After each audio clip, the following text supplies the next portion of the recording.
پاکستان کے خلاف تازہ ترین مہم جوئی میں بھارت کو حقیقتاً شرمندگی کا سامنا کرنا پڑا ہے۔ اس 4 روزہ مہم جوئی میں جہاں بھارتی فضائی اور فوج کی کمزوریاں جو ہیں وہ دنیا کے سامنے عیاں ہوئیں، وہیں بھارت جو ہے سفارتی محاذ پر بڑی حد تک تنہا کھڑا نظر آیا۔ سب سے بڑا نفسیاتی دھچکا بھارت کو امریکہ اور مغربی ممالک سے ملا۔ بھارت کا خیال تھا کہ وہ ایک ابھرتی ہوئی طاقت ہے، اسے چین سے پنجہ آزمائی کے لیے تیار کیا جا رہا ہے اور اسے مغربی بلاک کی جو ہے بھرپور سفارتی حمایت حاصل ہوگی، لیکن ایسا نہ ہوا۔ بھارت کا پاکستان کو دہشت گردی سے جوڑنے کا جو بیانیہ ہے عالمی سطح پر بالکل نہیں چل پایا۔ نئی دلی کو پاکستان کے خلاف الزامات لگانے کے لیے عالمی سطح تو چھوڑیے، خطے میں بھی کوئی ہم نوا نہ مل سکا۔ بھارت کی جانب سے کی جانے والی فوجی مہم جوئی کو بھی دنیا نے منفی نگاہ سے دیکھا، کیونکہ 2 ایٹمی طاقتوں کے درمیان اس طرح کی محض آرائی سے خطے کا نہیں بلکہ عالمی امن جو ہے وہ داؤ پہ لگ سکتا ہے۔ پاکستان کے رد عمل کے حوالے سے بھی بھارتی قیادت کے تمام اندازے غلط ثابت ہوئے۔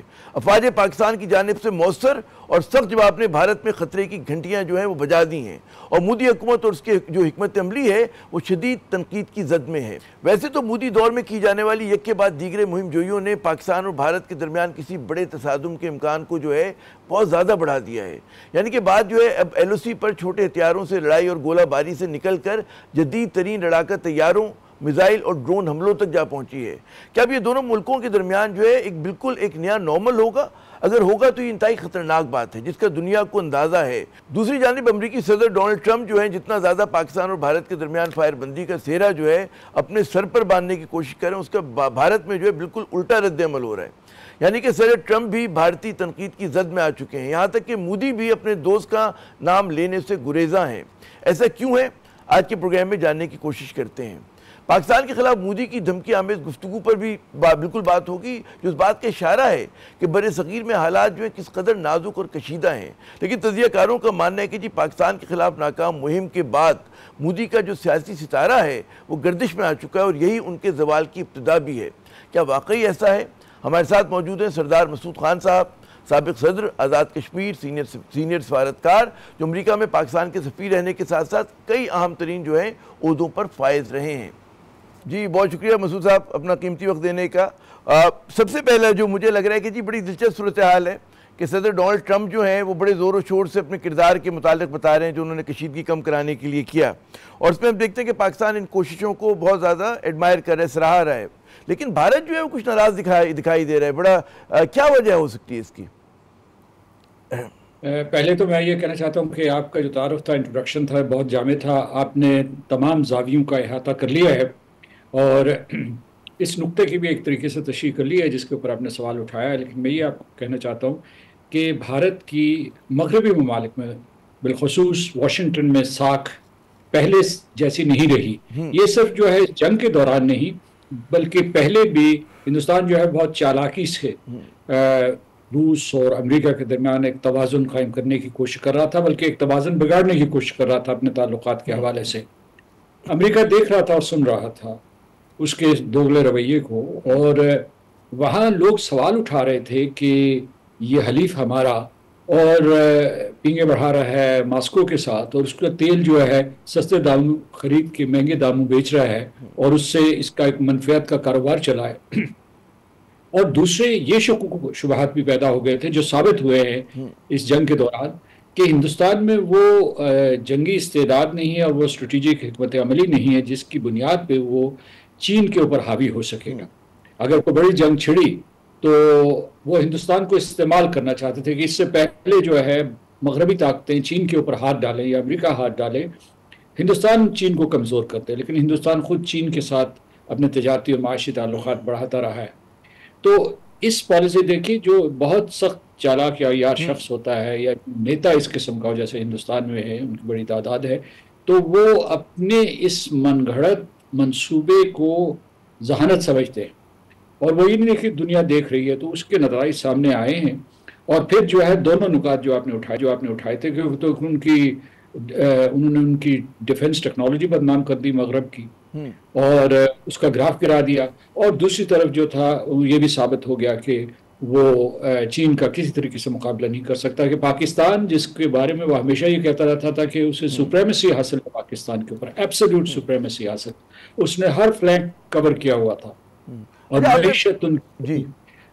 دندناتی پھر رہی تھی، تو اس کی وجہ سے ان کا اعتماد جو ہے وہ غرور میں تبدیل ہو چکا تھا. وہ ساری کی ساری عمارت آپ نے گرا دی ہے. اچھا، بڑی وضاحت کے ساتھ آپ نے بتایا، لیکن پھر بھی لوگ یہ سوال کریں گے کہ جی اسٹریٹجک پارٹنر ہیں، ہائی اینڈ جو ہے وہ مطلب ڈیفنس اکوپمنٹ جو ہے وہ مؤثر ہے، امریکہ پیش کرنے کے لیے تیار ہے، نیوکلیئر پہ تعاون کر رہا ہے، تو پھر بھی یہ جو سوچ میں فرق اب نظر آئے دونوں اتحادیوں کے، یہ کہاں تک جا سکتا ہے؟ اس کے کیا ریپرکشنز ہو سکتے ہیں بھارت کے لیے خصوصی طور پہ؟ دیکھیے ابھی بھی وہ کوڈ کا ممبر ہے اور IMF کا ممبر ہے، تو بین الاقوامی سیاست میں یہ دیکھنا پڑتا ہے کہ کیا امریکہ نے صرف ہندوستان کے اوپر دباؤ ڈالا ہے تاکہ اس کے رویے کو تبدیل کر سکے اور اسے واقعی اپنا وفا کے کوئی قیمت وصول کر سکے، کیونکہ صدر ٹرمپ جو ہے وہ عام طور پہ اس قسم کی ڈیلز کرتے ہیں یا کوئی اس قسم کی پہلے سزا کا اعلان کرتے ہیں، اس کے بعد جزا کا اعلان کرتے ہیں یا سزا کم کرتے ہیں. انہوں نے اپنے حلیف ممالک سے بھی کیا ہے اور حریف ممالک سے بھی. چین کے ساتھ ان کا جو معاہدہ ہوا ہے، پہلے جو ٹیرس بڑھا کے 150% پہ لے گئے تھے، 145% پہ لے گئے، اب 30 پہ آ گئے ہیں وہ.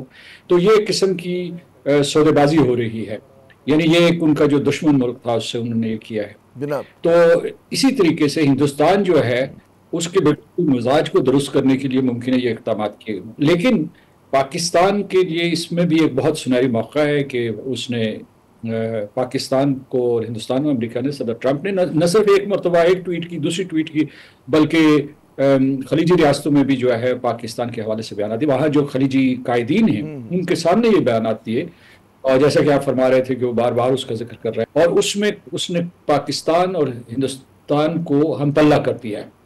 اور بلکہ ویسے تو ہمیں جنگی برتری رہی، لیکن سیاسی اعتبار سے اس نے ہم دونوں کو برابر کر دیا. اور کشمیر ایشو جو ہے ہو گیا، یہ بہت بڑا میرے خیال میں پاکستان کو فائدہ ہوا ہے اس بات کا. یہ میں کہوں گا کہ اس قسم کا فی الحال جو ہے یہ ایک آپٹیکل فائدہ ہے.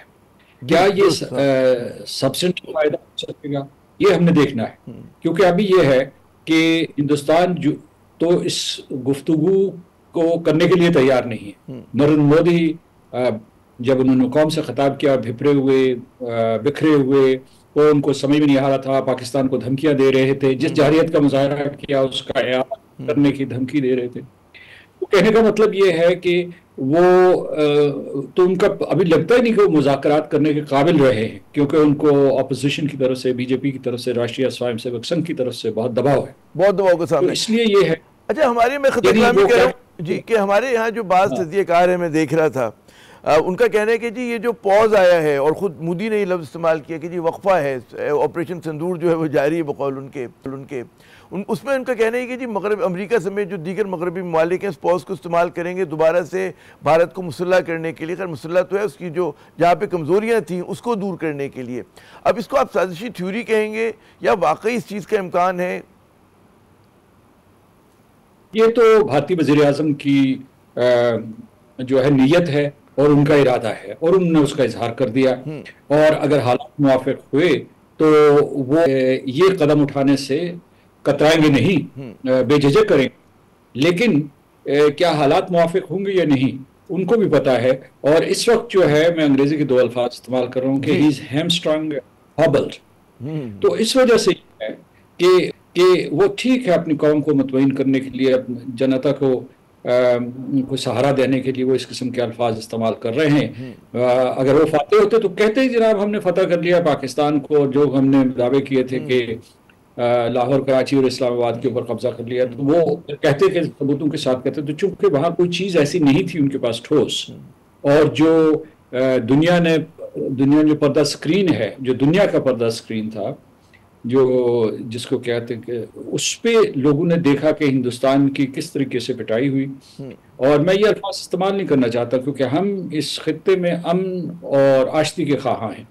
ہم وہ راستے تلاش کر رہے ہیں کہ کس طریقے سے یہ دشمنی کا سلسلہ ختم ہو، مسئلہ کشمیر حل ہو، پانی کا معاہدہ جو ہے وہ بحال ہو، اور یہ جنوبی ایشیا کے لوگ ایک بڑے خاندان کے طور پر رہ سکتے ہیں. لیکن ان لوگوں نے، انتہا پسندوں نے قسم کھائی ہے کہ پاکستان کو دنیا کے نقشے سے مٹانا ہے یا اسے تقسیم کر دینا ہے اپنی ایسیمیٹرک وارفیئر سے، اور اس کے علاوہ جو ان ایجنسیز ہیں، اسپائی ایجنسیز ہیں، ان کی دہشت گردی کی جو ان کی اسپانسر دہشت گردی ہے اس سے. اچھا اسی تو تناظر میں جو آپ جن خدشات کے اظہار کر رہے ہیں اس میں جیسے مودی کی جو ابھی تقریر انہوں نے کی اس میں بڑا انہوں نے کہا کہ جی جو ان کا جس طرح سے وہ زہر اگل رہے تھے اور کہا کہ جی اگر بات ہوگی پاکستان سے صرف دہشت گردی پر ہوگی اور جو بقول ان کے کوٹ ان کوٹ جو مقبوضہ پاکستان ہے، مقبوضہ کشمیر ہے جو پاکستان کے پاس ہے بقول ان کے، تو اس پر بات ہوگی. تو اس رویے میں آپ کو یہ جو لوگ کہہ رہے ہیں کہ جی مذاکرات ہوں گے، آپ کو امکان نظر آتا ہے؟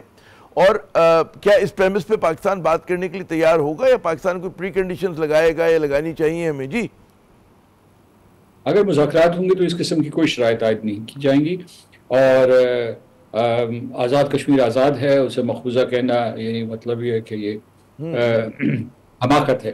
تو میں یہ کہنا چاہتا ہوں کہ دہشت گردی جو ہے اس پہ ہم فوراً اتفاق کریں گے، لیکن اس مرتبہ ہندوستان کا کچا چھٹا کھول کے رکھ دیں گے بین الاقوامی برادری کے سامنے بھی. ہمارے پاس دستاویز موجود ہیں جس دہشت گردی کی وہ سرمایہ کاری منصوبہ بندی اور تکمیل کرتا رہا ہے یا آن دا گراؤنڈ، جس کی وجہ سے ہمارے ہزاروں لوگ مارے گئے. میں ویسے نہیں یہ ہزاروں کا لفظ استعمال کر رہا محاورتاً، اصل میں ہزاروں لوگ مارے گئے اور اس میں بڑی تیزی آئی ہے پچھلے 3-4 سال میں. اور ان کے اپنے ڈاکٹرن کے مطابق یہ ان کے جو ہے جو ان کا نیبرہڈ کا ڈاکٹرن ہے پاکستان سے متعلق، اس میں یہ ہے کہ انہوں نے مداخلت کرنی اور امپلوژن کروانا ہے پاکستان کا اندر سے، اس قسم کی دہشت گردی کی فضا پیدا. تو رکھیں اسے ٹیبل پہ اور دنیا کے تمام جو بڑے کیپٹل ہیں انہیں دیکھیں کہ بھئی دیکھیں یہ ثبوت ہمارے پاس موجود ہیں. تو انہوں نے تو 26 لوگوں کا اتنا واویلا کیا، ہمیں افسوس ہے، مذمت کرتے ہیں اس واقعے کی، لیکن جو ہمارے ہزاروں لوگ یہاں مارے گئے ہیں security personal and also civilians, درست، تو اور اس کی ہمارا بڑا ہوگا ہندوستان میں ہے. اچھا مجھے یہ بتائیے گا مسعود صاحب کہ ہم دیکھ رہے ہیں کہ جی کسی بھی عسکریت پسند جو کارروائی ہوتی ہے مقبوضہ کشمیر میں یا بھارت میں، اس کے بعد وہ الزام پاکستان پر آتے ہیں اور بھارت جو ہے وہ چڑھ دوڑتا ہے. اڑی ہوا، پھر ہم دیکھتے ہیں پلوامہ ہوا، پہلگام ہوا، ہر مرتبہ جو ہے انٹینسٹی جو ہے وہ بڑی ہے. مطلب ایک تو ایک تخیلاتی سرجیکل اسٹرائک کی انہوں نے اڑی کے بعد، پھر اس کے بعد آپ نے دیکھا کہ پلوامہ میں انہوں نے جہاز بھیج دیے بالا کوٹ کے اوپر، اب جو ہے یہاں تک ہو گیا ہے. تو یہ کیا نیا نارمل بن گیا ہے پاکستان اور بھارت کے درمیان، اور اس کے کیا اس سے خدشات جنم لیتے ہیں؟ دیکھیے بھارت کی ایک بوسیدہ سی پلے بک ہے پاکستان سے متعلق دہشت گردی کے حوالے سے کہ پاکستان کے اوپر دہشت گردی کا الزام تھوپتے رہو اور اسے اسٹیریوٹائپ کرو، اور بین الاقوامی برادری کو یہ اپنا جو سامان ہے بیچو کہ بھئی یہ پاکستان جو ہے دہشت گردی کر رہا ہے اور ہندوستان جو ہے علاقے کا چودھری بنے گا یا علاقے کا پولیس مین بنے گا. تو یہ اس کا ہمیشہ یہ مقدمہ کرتا رہتا ہے. دوسرا یہ ہے کہ اس مقدمے میں سب سے بڑی چیز جو ہے، سب سے بڑا عنصر جو ہے وہ جھوٹ کا ہے. پوری جھوٹ تھا، پلوامہ جھوٹ تھا، یعنی اپنے لوگوں سے جھوٹ بولنے کا، جس کے اوپر وہ فلمیں بھی بناتے ہیں اور وہ جھوٹی بنیاد کے اوپر فلم بناتے ہیں. اب جو ہے انہوں نے فلم بنائی، اس مرتبہ جو فلم بنائی تو اس کا منہ توڑ جواب دیا گیا. تو انہوں نے اس کا دائرہ وسیع کیا، یعنی پچھلی دفعہ تو بالا کوٹ میں حملہ کر کے بھاگ گئے تھے، اس مرتبہ جو ہے ان کے مطابق ہمارے مطابق 6 جگہوں پہ انہوں نے نشانہ باندھا تھا. 6 اور 7 مئی کی درمیانی شب کو ہم نے ان کا جواب دیا ہے، اور آخری دن جو ہم نے بنیاد المرصوص سے جواب دیا تو ان کے ہوش ٹھکانے آ گئے ہیں. لہٰذا یہ ان کو مہنگا پڑا ہے. تو کہنے کا مطلب یہ ہوا ہے کہ اگر بھارت اس طریقے سے ملٹیپل ٹارگٹس پہ حملہ کرے گا، سویلین ٹارگٹس پہ، تو ہم بھی multiple targets we'll penetrate deep into India. یہ ثابت کیا گیا ہے. اس کے بعد ہم فوجی پر حملہ کریں گے. جی اچھا، اب اس تناظر میں لوگ جو بات کرتے ہیں کہ جی بھارت نے 5 اگست کہتے ہیں 2019 کا اقدام کر لیا، مقبوضہ کشمیر کو اپنی یونین ٹیریٹری کا حصہ بنا لیا، پھر جو بھی اقدامات کر رہے ہیں سنتاس معاہدے کے حوالے سے، اب اس میں ہمارے ایک شملہ ایکارڈ ہوتا ہے جو پاکستان نے بھی تھوڑا سا معطل کیا ہوا ہے، اس کی کوئی حیثیت رہ جاتی ہے؟ کیونکہ بائیلیٹرلزم جو ہے کیا فیل نہیں ہو گیا پاکستان اور بھارت کے درمیان؟ پاکستان کو دوبارہ یو این کی طرف جانا چاہیے، انٹرنیشنلائز کرنا چاہیے، یہ جو نقطہ نظر ہے اس پہ آپ کیا رائے دیں گے؟ دیکھیے ابھی بھی جو بازگشت سنائی دے رہی ہے جو واشنگٹن سے آ رہی ہے وہ یہی ہے کہ اب جب مذاکرات ہوں گے، اور اگر مذاکرات ہوں گے تو 2 طرفہ مذاکرات ہوں گے، غیر جانبدار جگہ ہوگی، مذاکرات جو ہے 2 طرفہ ہی ہوں گے، یعنی وہاں درمیان میں ثالث نہیں بیٹھا ہوگا. ہندوستان اور پاکستان آمنے ہوں گے اور بات کریں گے، ان کے لیے تیاری کی ضرورت ہے. لیکن دوسرے جو ہے جو ہمارا شملہ معاہدہ ہے اس کے بارے میں ہمارا بیان یہ تھا کہ ہم اسے معطل کرنے کا حق محفوظ کرتے ہیں، ہم نے معطل نہیں کیا. درست. اور میں سمجھتا ہوں اس میں پاکستان کا کوئی فائدہ نہیں ہے، کیونکہ یہ ایک کوڈیفائڈ، باقاعدہ کوڈیفائڈ ریکارڈڈ ایک معاہدہ ہے، بائیلیٹرل معاہدہ ہے. اس کی بائیلیٹرل اہمیت بھی ہے اور اس کی بین الاقوامی سطح پہ بھی ایک اہمیت ہے، اور اس میں بھارت نے اقرار کیا ہوا ہے کہ اس مسئلے کو گفت و شنید کے ذریعے حل کرے گا. اقوام متحدہ کے قراردادوں نے اسے ملٹی لیٹرل سیٹنگ میں باندھا ہوا ہے، اور اس معاہدے نے بائیلیٹرل ٹاکس کے لیے پابند کیا ہوا ہے اس مسئلے کے حل کے لیے، پائیدار حل کے لیے. اور جہاں تک سندھ طاس معاہدے کا منصوبہ ہے وہ بحال ہونا چاہیے. اگر وہ بحال نہیں ہوگا، میں ابھی پچھلے کئی دنوں سے کہہ رہا ہوں کہ جنگ بندی ہوئی ہے لیکن مکمل 100% نہیں، کیونکہ جو سندھ طاس معاہدہ ہے اس کا تعطل، وہ جنگ جاری ہے، جنگ بندی نہیں ہوئی. کیونکہ یہ جو پاکستان کے اوپر آبی حملہ یا آبی جارحیت ہے، درست. اس کے بہت ہی خطرناک نتائج سامنے آئیں گے. منصور صاحب بہت شکریہ، آپ نے اپنا قیمتی وقت دیا. وہ ہمارے سیگمنٹ کا وقت ختم ہو رہا ہے، تو ناظرین یہاں پہ وقفے کے بعد جب دوبارہ حاضر ہوں گے تو کچھ بات کرتے ہیں. ہم دیکھتے ہیں بھارت اور پاکستان کے درمیان جو ہے وہ تو فائر بندی ہو گئی، لیکن کیا ہمارے جو مطلب ہے کہ حکومت اور حزب اختلاف ہے اس میں فائر بندی کی کتنی ضرورت ہے؟ ہمارے ساتھ شیخ وقاص اکرم ہوں گے، تحریک انصاف کے ترجمان، ان سے پوچھیں گے کچھ اس کے بارے میں بھی، اور جو ان کی پارٹی میں جو معاملات دل چل رہے ہیں، اختلافات کی خبریں ہیں، اس پر بھی بات کریں گے. ہمارے ساتھ رہیے گا. پاکستان اور بھارت کے درمیان فائر بندی ہو گئی.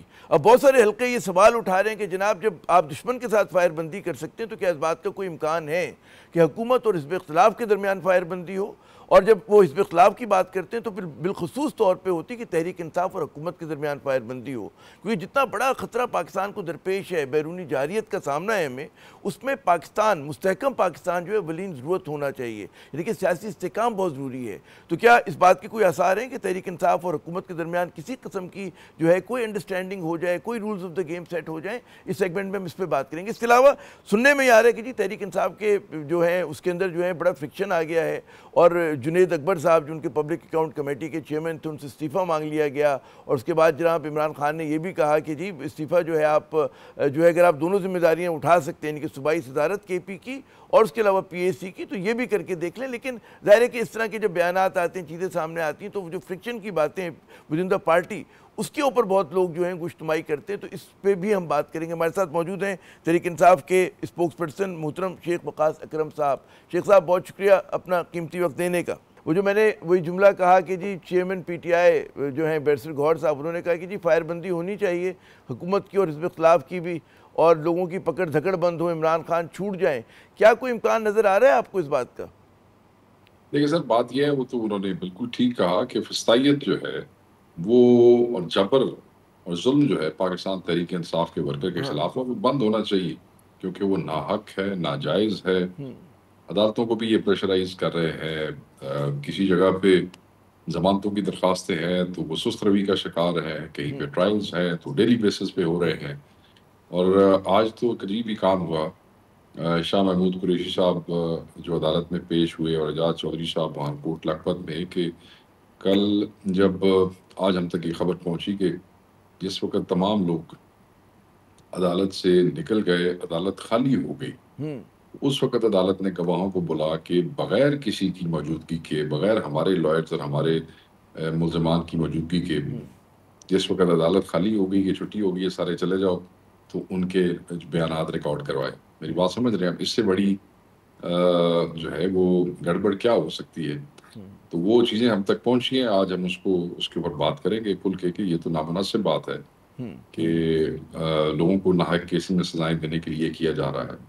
تو یہ آج اور کل کی بات ہے جو میں آپ سے جس کا ذکر کر رہا ہوں. جس قسم کا خطرات پاکستان کے پیش نظر ہیں، بھارت جو ہے مہم جوئی کا شکار ہے، تو اور بھی زیادہ ضرورت ہے کہ جی پاکستان میں سیاسی استحکام ہو، اور استحکام کی یہی صورت ہے کہ جی حزب اختلاف اور جو حکومت ہے اپنے اندر کچھ معاملات کو طے کرے. اس وقت تک کام چلے گا نہیں. کیا کوئی امید ہے کہ آپ لوگوں کی حکومت سے، اسٹیبلشمنٹ سے دوبارہ مذاکرات شروع ہوں گے، یا کوئی ہم اس پہ ایکسپیکٹ کریں اس چیز کو؟ دیکھیں سر، بات یہ ہے اس وقت تو کوئی اسٹیبلشمنٹ سے یا حکومت سے ہمارا کوئی آفیشیل انگیجمنٹ نہیں ہے. منیمم لیول آف انگیجمنٹ اگر کہیں پہ وہ حکومت ہے ہماری کسی صوبے میں، تو وہاں اگر ایڈمنسٹریشن کی ہے تو وہ ایک آپریشنل اس کے تحت ہوتی ہے، اس میں کوئی ایسی پولیٹیکل انگیجمنٹ نہیں ہے. مگر اگر یہ معاملات کسی طرف جانے ہیں تو at the end of the day meaningful engagement ہونی ہے، اور اگر وہ ہوتی بھی ہے کبھی ہوتی ہے، ابھی نہیں ہے. میں بڑا واضح کہہ دوں کہ لوگ پھر یہ چھوٹے چھوٹے کلپ کاٹ کے نا آگے چلانے شروع کر دیتے ہیں. تو اگر ہوئی تو وہ اسٹیبلشمنٹ سے ہو سکے گی، اور میننگ فل کا مطلب یہ ہے کہ جو ڈیلیور کر سکے اس کے اوپر. جو ڈیلیور نہ کر سکے، آپ اگر اسٹیبلشمنٹ ڈیلیور نہ کر سکے تو ان سے بات کرنے کا فائدہ کوئی نہیں ہے. سرکار کا تو ہمیں پہلے پتا ہے کہ وہ ڈیلیور نہیں کر سکتے ہیں. نیگوشیشنز کمیٹی میں ہم گئے، ایک نشست، دوسری نشست، تیسری نشست، خان صاحب کے کہنے پہ گئے، اور خان صاحب کے کہنے پہ ہی وہ نیگوشیشن کمیٹی بنائی گئی. اور وہ نوٹیفیکیشن جو تھا جوڈیشل کمیشن کے حوالے سے نوٹیفیکیشن نہیں کر سکے. آف دا ریکارڈ وہ ہم سے بڑی باتیں کرتے تھے کھل کے، یہ بھی کرنا چاہتے ہیں، وہ بھی کرنا چاہتے ہیں، بٹ دین بعد میں وہ کہتے تھے یار ہینڈز آر ٹائٹ. وہ ایاز صادق صاحب ہمارے لوگوں کو آف دا ریکارڈ کچھ کہتے ہیں، بعد میں کرتے کچھ ہیں. You never know. کوئی آپ لوگوں کی طرف سے کوئی کوشش ہو رہی ہے اسٹیبلشمنٹ کو اپروچ کرنے کی؟ نہیں، ہماری طرف سے دوبارہ سے کوئی نہیں سر، مطلب ہے کوئی کھڑکی پھاٹک کھلے گفتگو ہو؟ نہیں، ہمارے لوگوں کی طرف سے کوئی ایسی آفیشیل چیز نہیں ہو رہی. اچھا، میں ایک اور ایشو کی طرف آپ کی توجہ مبذول کراؤں گا. جنید اکبر صاحب کا جو استعفیٰ ہے پبلک اکاؤنٹس کمیٹی سے، بہت ہی مختصر مدت کے لیے آپ لوگوں نے ان کو وہاں پہ تعینات کیا، اور ظاہر ہے کہ یہ جو ایک وہ ہے جواز پیش کیا جاتا ہے کہ ان پہ ذمہ داری، صوبائی ذمہ داری ہے، وہ تو ظاہر پہلے سے پتہ تھی کہ جناب دونوں ذمہ داریاں بھاری ذمہ داریاں ہیں. تو جب ان کو اپوائنٹ کیا گیا، اب استعفیٰ لے لیا گیا، کیا معاملات ہیں، اس کے پس منظر کیا ہے؟ نہیں، وہ چیز میرے خیال میں اپڈیٹڈ انفارمیشن آپ پروڈیوسر نے آپ کو نہیں دی. وہ اپڈیٹڈ انفارمیشن یہی ہے کہ خان صاحب نے کہہ دیا he can handle both things so he can keep it, it's fine, he doesn't have to resign. تو اب جو ہے مطلب ہے کہ وہ مطلب جو استعفیٰ دینے کی وہ تھی ختم ہو گئی، بات واپس لے لی انہوں نے؟ جی جی. اچھا اچھا اچھا اچھا. Now it is his discretion, it is his discretion now. تو آپ لوگوں کا کیا اندازہ ہے کہ مطلب ہے وہ انصاف کر سکیں گے دونوں چیزوں سے؟ دونوں بڑی بھاری ذمہ داریاں ہیں پارٹی کو آرگنائز کرنا. میں کوئی اندازہ نہیں لگانا چاہوں گا. پارٹی کے انٹرنل معاملات ہیں، جو کوئی کام کرتا ہے سر وہ نظر آ جاتا ہے. بس وہ خان صاحب اس کے اوپر پھر فیصلہ لے لیتے ہیں. تو اگر کوئی کام کرے گا تو نظر آ جائے گا. اللہ خیر، اندازے لگانے کی کیا ضرورت ہے؟ فیلڈ ورک ہے سارا. جب تحریک چلتی ہے تو فیلڈ کا کام ہے سر، فٹ سولجرز ہیں سارے. آپ کے خیال میں یہ جو آیا کہ علیمہ خان صاحبہ نے آ کے یہ بات کر دی، اس کے بعد جناب اس سے پہلے ہمیں اطلاعات ملی کہ اعظم سواتی صاحب گئے تھے، اس کے بعد جو ہے جنید اکبر کے والے سے یہ پہلا فیصلہ ہوا تھا کہ وہ استعفیٰ دے دیں. تو یہ جو متضاد باتیں ہوتی ہیں کہ ابھی آپ لوگوں نے فیصلہ کیا کہ استعفیٰ دے دیں، پھر فیصلہ کیا کہ جی نہیں دیں. دیکھیں چیزیں مس انٹرپریٹ ہوتی ہیں، چیزیں اس طریقے سے نہیں آتی. میں نے کہا نا سوشل میڈیا کا دور ہے، لوگ جلدی بھاگ کے آدھا جملہ کاٹ کے آدھا چلا دیتے ہیں، پھر اس کے اوپر پورے دن نیریٹو بن جاتا ہے. پھر جب تک اس کی تردید ہوتی ہے تب تک ہزاروں بندوں تک پہنچ جاتا ہے. تو اگر چیزیں ذرا تھوڑا تحمل اور سکون سے جب تک آفیشلی ایشو نہ ہو ان کو دیکھ لیا جائے تو چیزیں بہتر ہوتی ہیں. مگر آج کل دوڑ لگی ہوئی تو پتہ ہے ہر پاس سے. تو میں آپ کی گفتگو سے یہ مفہوم لوں کہ وہ جو اختلافات کی باتیں ہیں کہ جی تحریک انصاف میں بڑے کانٹے کے اختلافات ہیں، اس کو آپ رد کرتے ہیں اس تمام باتوں کو؟ سارے اختلافات تو ہوتے ہیں، حکومتوں میں ہوتے ہیں، جہاں اقتدار کے ایوانوں میں وہ کہتے ہیں نا کہ وہ کھینچا تانی ہوتی ہے، میں نے مل جائے میں وہ مل جائے. تو اپوزیشن ہے جہاں اسی پنجاب میں ڈانگا کھا رہے ہیں، ادھر ہماری حکومت ہے، یہاں فیصلے خان صاحب کے مرضی کے مطابق لوگ لگائے جاتے ہیں. لڑائی اگر کسی نے کرنی ہے تو بے وقوف ہے، تو کوئی نہیں بنتا. اچھا، یہ جو مجھے بتائیے کہ عمران خان سے جو ملاقاتوں کا مسئلہ تھا اس میں ہم دیکھ رہے تھے کافی ادھم مچ رہا تھا پچھلے دنوں، اس میں کچھ سہولت ہوئی کوئی؟ اور مطلب اب دیکھ رہے ہیں کہ آسانی سے مل پا رہے ہیں لوگ آج بھی ملے ہیں جی، کچھ لوگ آج بھی ملے ہیں. کل خان صاحب کی بہنوں کو بھی ملنے دیا گیا تھا، اور وکلاء میں سے کوئی 3 لوگوں کو نہیں ملنے دیا گیا کل. تو 3 وکیلوں کو 3 کو ملنے دیا گیا، جو موسٹ پروفیشنل سینئر لوگ تھے وہ ملے ہیں. تو بس سب کچھ جو ہے وہ دیکھے پہلے سے تو کوئی بہتری ہے پچھلے 1-2 دفعہ سے. اب آگے دیکھیں گے کیا ہوتا ہے. لیکن سنا امین گنڈا پور صاحب کو آج مشکل ہوئی، نام نہیں مل سکے؟ وہ نہیں، ان کا نام انہوں نے کہا کہ نہیں ملنے دیں گے، کلیئرنس نہیں دی. پھر ان کی جگہ پہ احمد چٹھا کا نام دیا گیا دوبارہ. جی.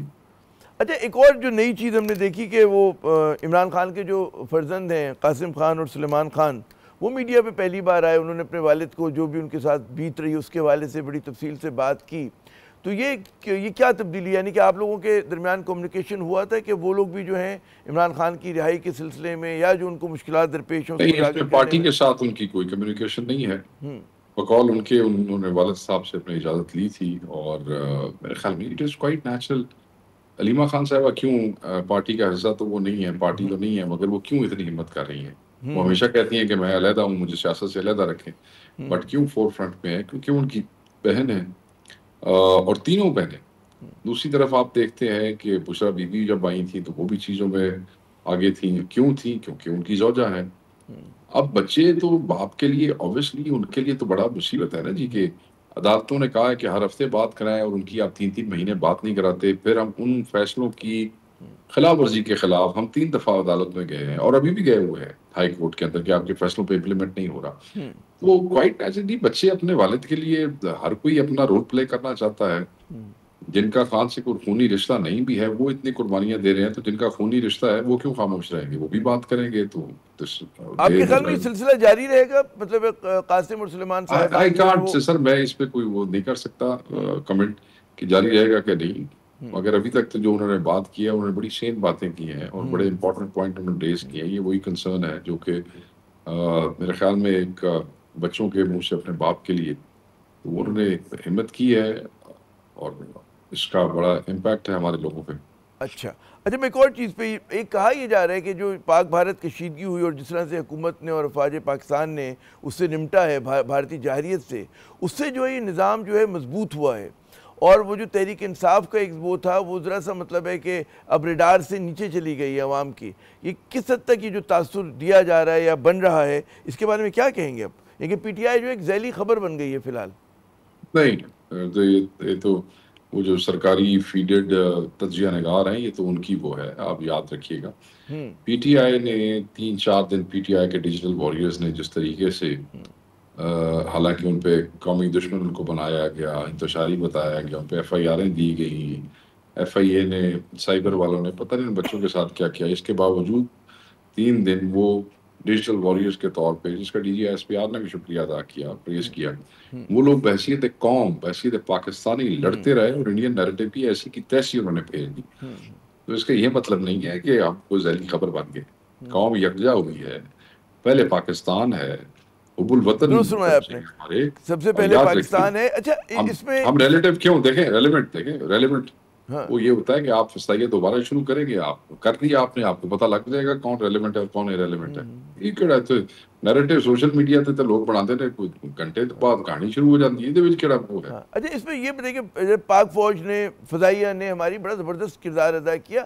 حکومت کی آپ کس طرح کی کارکردگی دیکھ رہے ہیں سفارتی محاذ کے اوپر؟ حکومت دیکھیں جی، حکومتی پارٹی کو تو ہم سمجھتے ہیں نواز شریف کے اور نواز شریف کی پارٹی کا جو 4 دن کا ڈیلیڈ رسپانس تھا، ہم سمجھتے ہیں کہ وہ جو ہمارے سویلین اور ہمارے دوسرے لوگ شہید ہوئے ہیں یہ ان کے ڈیلیڈ رسپانس کی وجہ سے ہیں. ورنہ جو صلاحیتیں ہمارے لوگوں کے پاس تھیں، جس کا مظاہرہ ہماری ایئر فورس نے ماشاءاللہ کیا ہے، دنیا کی بیسٹ ایئر فورس ہے، منہ توڑ دیا انہوں نے ہندوستان کا. تو وہ پہلے اگر وہ ڈیلیڈ رسپانس نہ ہوتا 4 دن کا تو چیزیں بہت سے نقصان سے بچا جا سکتا تھا. پھر ان کی مجرمانہ خاموشی، بولے ہی نہیں، جس لئے سارا گل مک گئی. اس لئے الحمدللہ عظمہ بخاری کہہ رہی ہے پورا جو آپریشن ہے وہ نواز شریف صاحب نے خود ڈیزائن کیا. مطلب بڑا پھر یا تو یہ امریکہ میں کہتے ہیں نا سینڈسٹ اکیڈمی میں گئے ہوں گے نواز شریف صاحب تھے، یا اتنے لندن دے وچ کوئی رائل آرم فورسز دی اکیڈمی دے وچ کوئی کورس کیتا ہوگا کمانڈو شمانڈو دا کوئی آفسر اسپیشل آفسر.